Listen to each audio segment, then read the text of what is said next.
চাঁদাবাজদের অত্যাচারে অতিষ্ঠ চাঁপাইনবাবগঞ্জের ব্যবসায়ীরা অভিনব প্রতিরোধ গড়ে তুলেছেন। দোকানে দোকানে রাখছেন লাঠি আর বাঁশি। কেউ চাঁদাবাজি করতে আসলে বেজে ওঠে বাঁশি।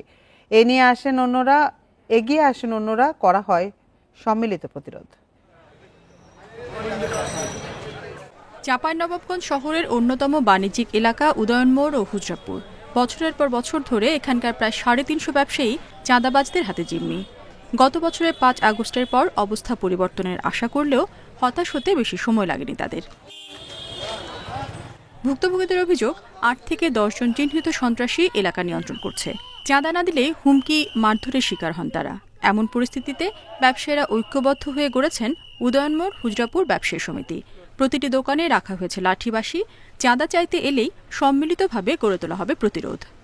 টাকা না দিলে দোকানে বাস করতে পারবি না, এই অসুস্থতার নাম করে বাকি খেয়ে টাকা না দেওয়া, এই বিভিন্নভাবে উৎপাত।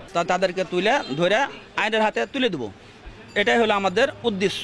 সাধারণ সভা করি, তার আগে আমরা পুলিশ প্রশাসনের কাছে একটা তালিকা জমা দিয়েছি। আইনের আশ্রয় নেওয়ার জন্য অনেকগুলো ঘটনা নিয়ে গেছি, আমরা প্রতিকার পাইনি। চাঁদাবাজ প্রতিরোধে ঐক্যবদ্ধ হওয়াকে স্বাগত জানিয়েছেন সুশীল সমাজের প্রতিনিধিরা। আইন শৃঙ্খলা বাহিনীকে আরও তৎপর হওয়ার আহ্বান তাদের।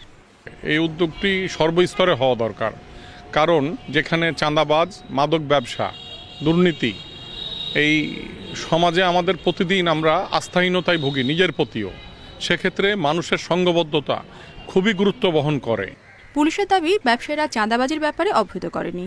আইনের সহায়তা চাইলে সব ধরনের সহায়তা করা হবে। এটা করার কোনো সুযোগ নাই, আমরা তাদেরকে এটা করতে নিরুৎসাহিত করব। এবং তাদের যদি কোনো অভিযোগ থাকে, যদি কোনো নির্দিষ্ট কারোর বিরুদ্ধে অভিযোগ থাকে যে এর জড়িত, আমরা আইনগত ব্যবস্থা গ্রহণ করব। ব্যবসায়ীরা বলছেন, সমিতি গঠন করে দোকানে লাঠি বাঁশি রাখার পর চাঁদাবাজদের তৎপরতা অনেকটাই কমেছে। Independent news.